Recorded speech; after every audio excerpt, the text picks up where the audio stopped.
I prepared a little bit. I looked at my book again and I tried to prepare a little bit. But I was under the impression that these two will discuss the book and I will only have to respond. But that's okay. I am happy to talk about it.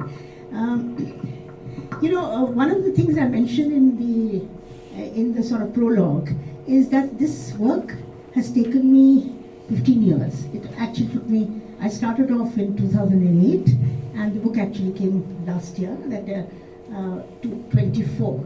So it took me that much of time, and partly because I didn't focus entirely. I mean, I did different parts of it through those 15 years, but I never had the bandwidth to fully,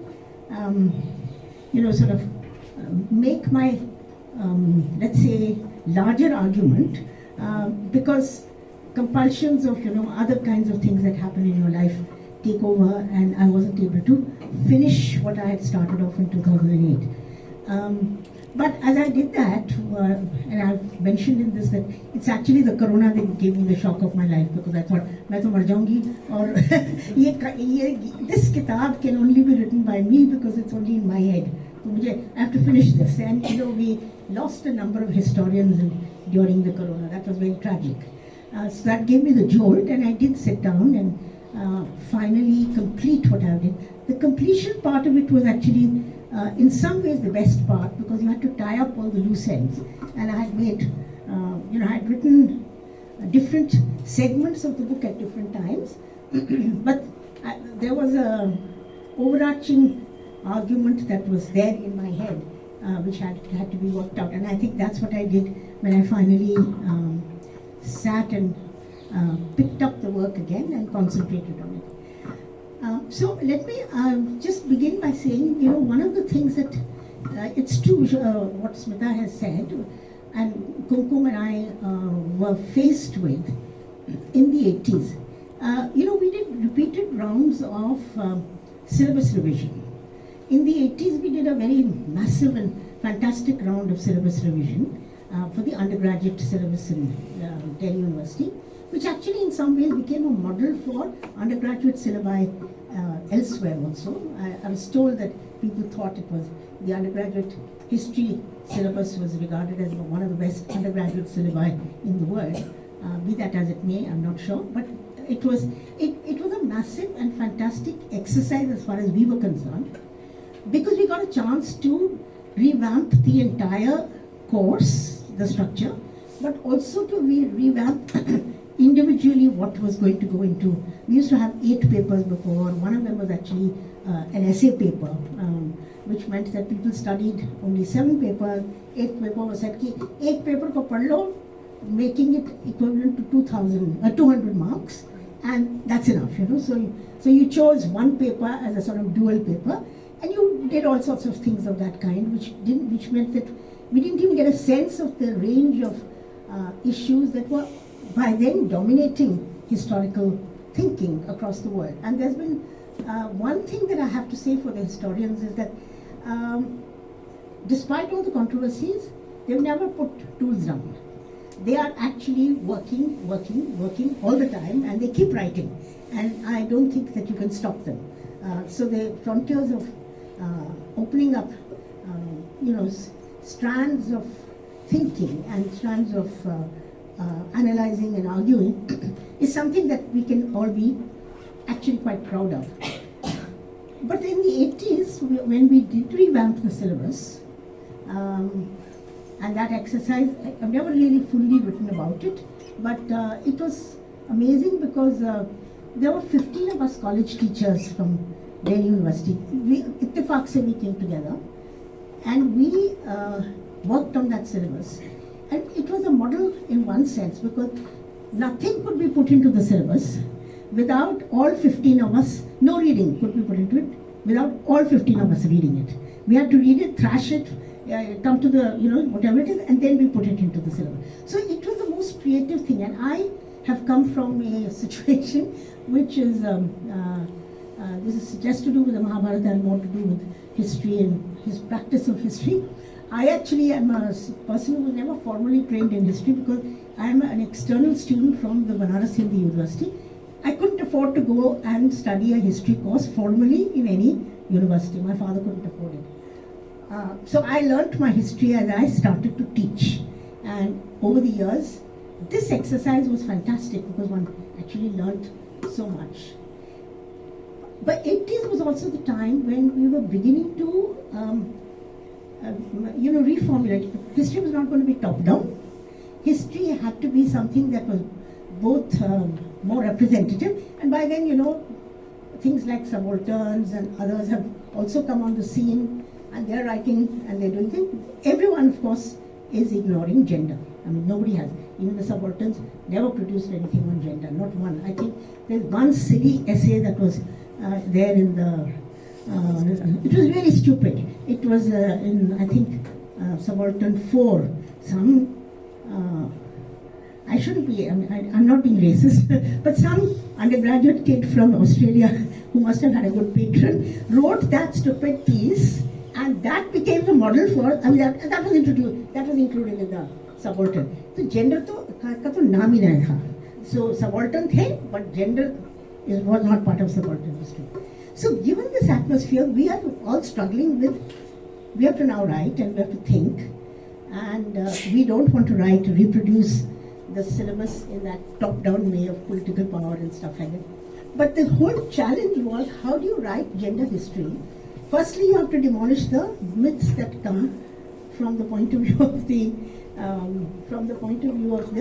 manner in which, one of the things that's important is women in early Indian history was a theme that every nationalist engaged with.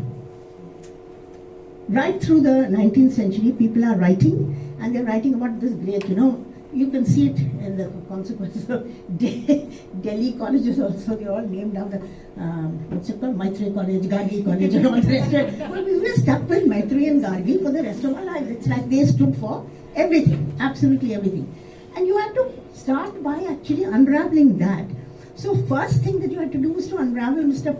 Altekar and his, his position of women in whatever, ancient India, or whatever he writes.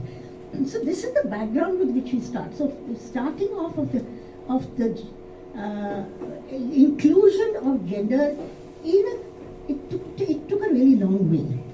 And I'm giving you this long spiel because actually it was not easy to write women's, quote-unquote, women's history for ancient India. You might be able to do it a little bit better once you come to the 19th century and so on. Or even in medieval India, there are people who have written, there are namas of various kinds, and you could use that.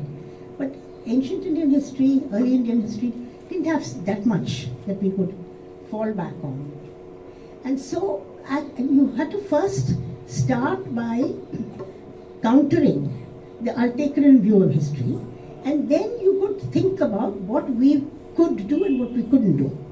One of the reasons why I went from Buddhism, and I myself have been responsible for the fact that I couldn't integrate gender properly in my social dimensions of Buddhism. I only had 6 pages which had some reference to women.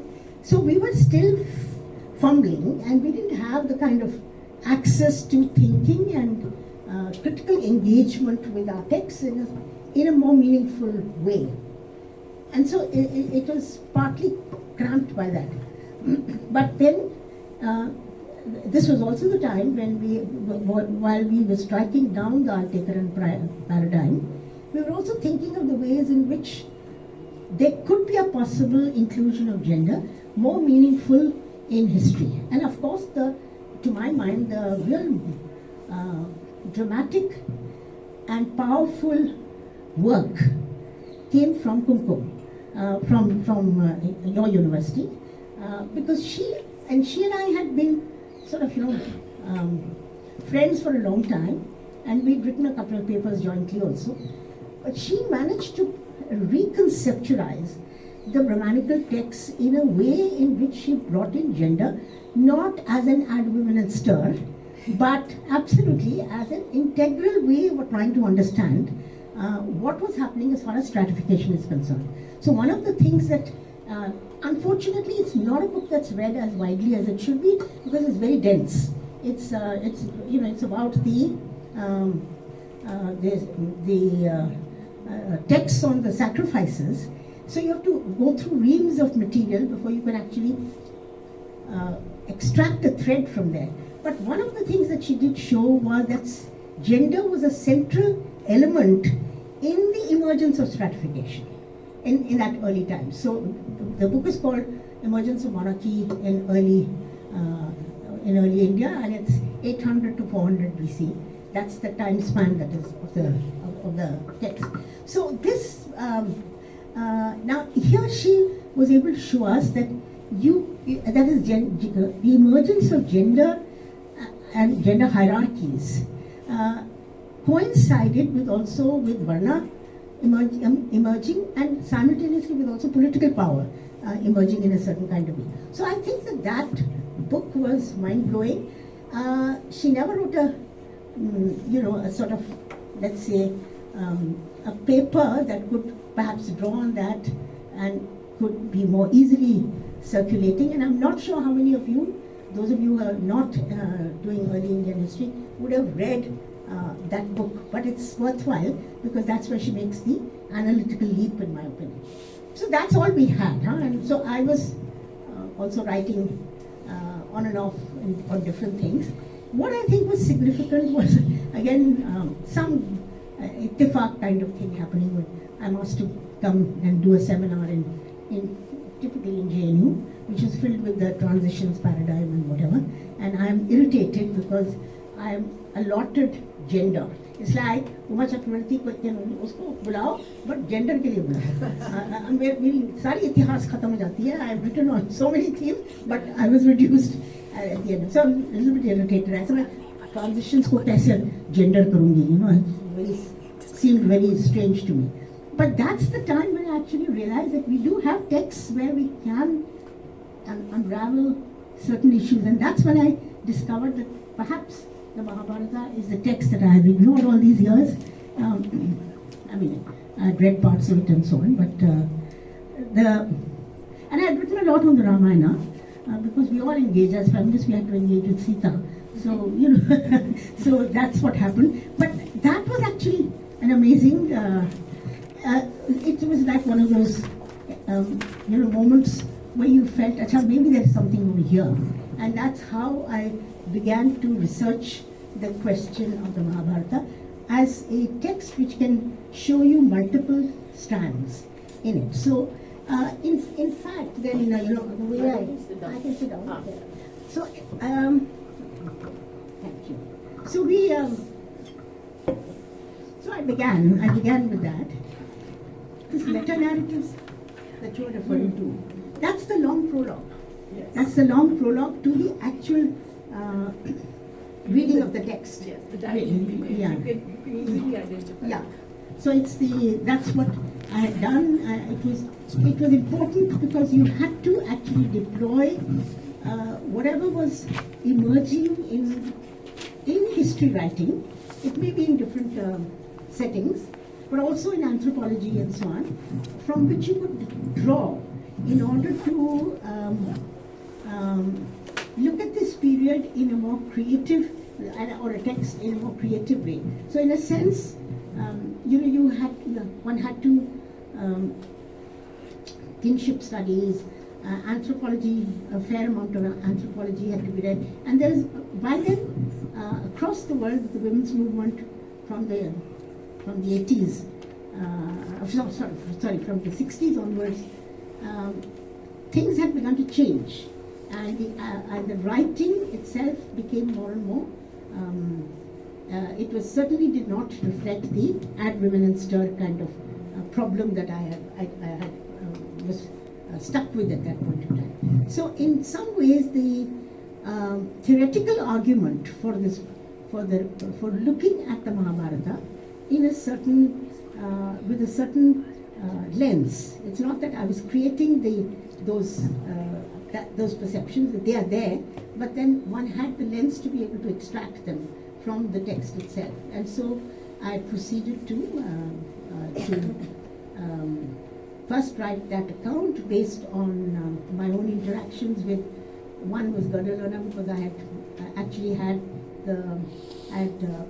met her, and she engaged with my texts, in fact, to some extent. So that was interesting.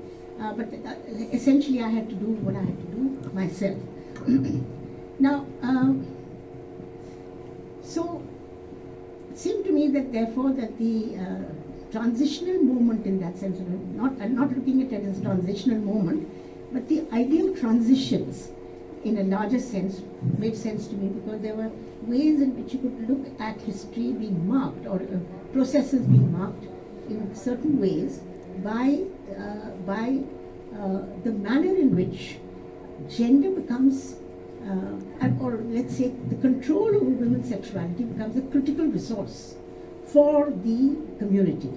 And that is the moment in which maybe there is a massive way in which gender plays an important role in actually shifting the, because even the public-private discourse is something that can only, public-private divide only comes following that moment when women's sexuality has become a resource, and it's become a resource for the community, and it is then deployed in certain ways in which you participate, and across the world you may have different arrangements, but that's a phenomenon that is happening fairly interestingly, and because see, the one thing about the difference between the Ramayana and the Mahabharata is that the Ramayana is an ideologically coherent text. It's a text in which you need to show ideal relationships. So Rama is the ideal king, Kaushalya is the ideal queen mother, Kaikeyi is the bad mother, queen mother, and so on. So you have these stereotypes, and Rama is the ideal Purusha, Sita is the ideal wife, the Pativrata. So you actually have these ideal prototypes, and so you cover a lot. I mean, the ideology is so well crafted into the text that to find the threads of tension within it is actually much more difficult. One of the reasons why Kaikeyi has had such a bad time is because people have not even understood Kaikeyi. When she's demanding कि I want those two boons that I have deferred, I want them to be now applied. People forget that she actually saved Dasharatha's life, and she was given that boon by Dasharatha, that you have these two boons that you get. And she sought at that point of time the throne for her son, even though she is the junior wife, So at the end of the day, the issue over there is what happens in polygamous households, and when you're reproducing royalty, the tensions within the royal family are bound to affect the manner in which the prototypes themselves are cast. So you have Manthara as bad and you have Kaikeyi as bad. But Kaikeyi herself is actually a wronged woman, because, and you all remember that Rama is coronated in Bharata's absence, because they don't trust. I mean, Dasharatha is not sure what is going to happen. So in a sense, the dynamics of a polygamous household and its claims and the children's claims to the throne is turned into something which is like a bad thing and a good thing, rather than into looking at the question of the politics of the royal household where you have polygamy functioning, So in a sense, you have to rethink these categories, but that's the work that you may have done, but it's never had the same impact as the creation of the stereotypes themselves. I don't think dislodging of the stereotypes has been made possible by the feminist interpretation. So this is the background in which the question of the transitional movement is something that I see as something that one can explore in the context of Mahabharata. And the Mahabharata is an extremely interesting thing, because however much you try and fix it ideologically, it's very difficult to do. It's slipping all over the place. You can't. The central ideological control is not even good, and not well so crafted in a way in which you will read the text only in a single way, which is what you tend to do as far as the Ramayana is concerned. So it's a much more interesting text, and it could reflect to that extent the moment in which many transitional things are happening. And although everyone says, the Kumbh land is here or whatever it is, most of they might tell you, but in its relationship to history, to the emergence of monarchy, to questions of undisputed succession, one of the challenges of kingship is to create a normative tradition around the orderly succession of power. That is, eldest son of the eldest son of the elder. That's the thread that you have to try and work out. And the whole Mahabharata is fraught because you can't get that thread. That thread is something that's missing. So at the end of the day, and there is no other method. Ultimately, it is, paternity is the mode by which you want to decide how you are going to inherit. That is, who has rights in the inheritance. And as I said, even in the context of the Ramayana, one can clearly see that why can't Bharata be the king? Why does Rama have to be the king in that sense at all? So that drama is kind of deferred. It's fully enacted in the Mahabharata, but it's also to do with the fact that now behind all this is actually the eclectic reproductive practices.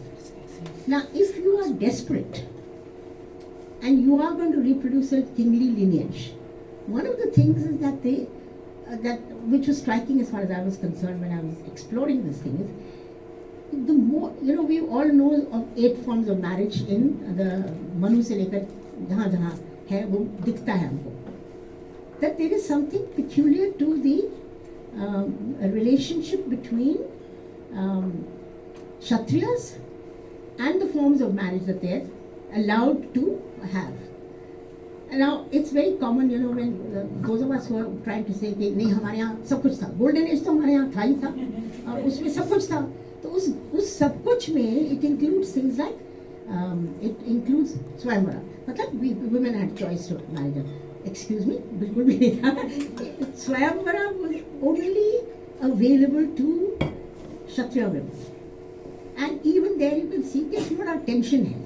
So the story of Shakuntala can be reread in a completely different way. So here is this whole business of Shakuntala is the king, okay, you've fallen in love, fine, very good, consummated and immediately, because abhi, the king's desire is to be addressed in all ways. And she turns around and says, let's wait till the father figure is back. And he says, no, he's urging immediacy in that situation.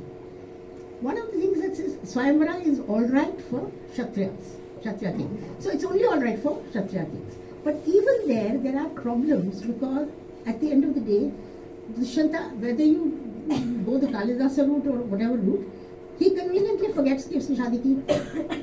He's had a one-night stand. Let's put it like that, He goes off to the, I'm sorry, I'm not being irreverent. This is true. That's what he does, because he goes away and he goes off, and then when she finally goes back, and it's a long period of time, seven years or whatever, because she takes the child, he's forgotten and so on. But interestingly, the Mahabharata are other versions. And in the other versions, you get a very interesting account. And this is the work of Alf Hiltebittel. One of the things in the southern recension, which is one of the southern versions of the Mahabharata, Shakuntala says, no, let's have a marriage because witnesses are important. अब गवाह नहीं है तो कौन testify करेगा कि this is the सच्चाई at the end of it. So she's actually saying, let's, and so then the Gandharva is not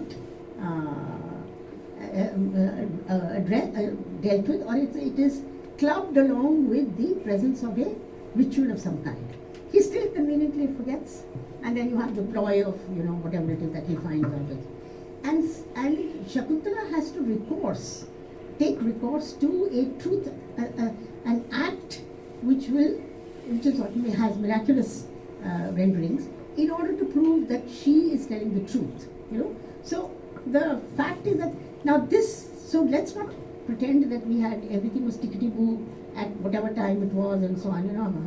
हमने तो सब कुछ डिस्कवर कर लिया था ना पहले से, तो तुम्हें हमें किसी चीज़ की भी ज़रूरत नहीं, हम we can go back to our time and extract everything out of there. So in some ways, actually reading texts and making critical sense of the okay. Yeah. So in a sense, even marriage practices to that extent are highly coded according to where you stand in the social hierarchy. So it's interesting. Swayamvara has never spoken of as an issue for Brahma. But the most interesting of the lot, to my mind, is even Swayamvara is like, in comparison with Rakshasa marriages. The Rakshasa marriage is absolutely fantastic. Abduction is allowed. Abduction is only allowed to the Kshatriyas. Encouraged. And the classic story that I don't have to go too much further in this. I think that long opening introduction of mine plus the marriage, the different kinds of sort of situations that tell us how desperate the drive was for producing heirs, and how eclectic it was, and how much of the question of latitude you got in deploying different strategies. So in the Bhishma and story, see, one of the things that I did discover, and that is part of the work that I did, is that actually Swayamvara and Rakshasa are structural opposites. एक में choice है, दूसरे में choice नहीं है. You are grabbing a person and taking away. Now, and that's really powerful in my opinion. It's very powerful in the sense of conceptualizing it like that. You just abduct the girl and take. And Bhishma, who has never done anything in his life, nothing in his life, when he is asked critical questions at the time of Draupadi's whatever it is, he's not sure what stand he should take. ये भी हो सकता है, वो भी हो सकता है. But he is दुविधा वाला बंदा है right through his life. But this is the one decisive thing that he does. एक नहीं, दो नहीं, तीन काशी प्रिंसेस को उठा के ले आता है. Because you must ensure at least one of them will reproduce. तीनों को उठा के ले आता है. Swayamvara has to be curtailed, and in its place you put Rakshasa. You abduct. Now that's a really what would you call it? That is like light dawning on the head. It's quite dramatic to discover that this is that, and then to find the rationale for why you won't allow Swayamvara to take place, which includes even Krishna says to Arjuna, you never be certain. He's in love with Subhadra, and Subhadra is likely to use the Swayamvara to put it on Arjuna, but Krishna says you don't know what a woman will do at the last minute. He's basically saying कि औरत कुछ भी कर सकती है. तो in order to preempt that, abduct her.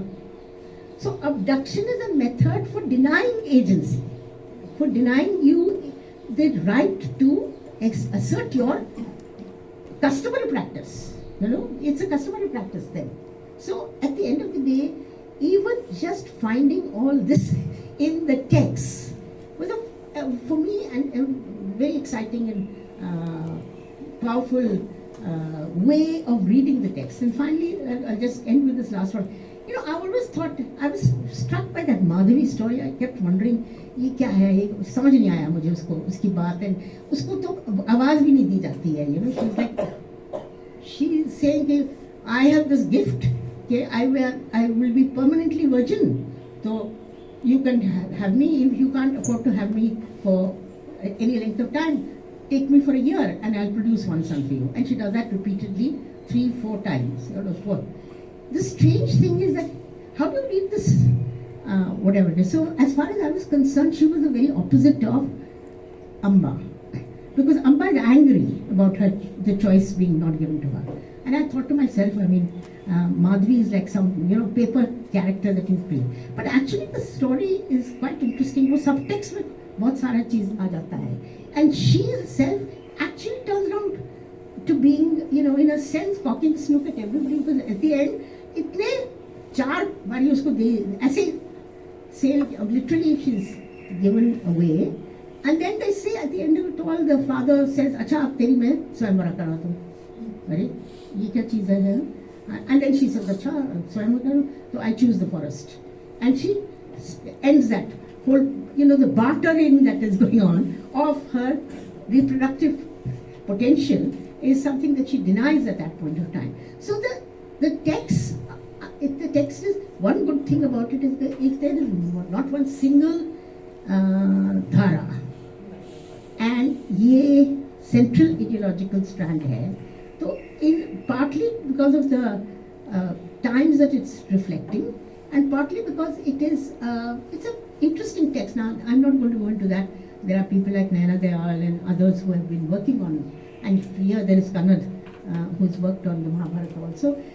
The fact is that it's an extremely interesting text for us to have looked at, and for me at least, it answered, it let me explore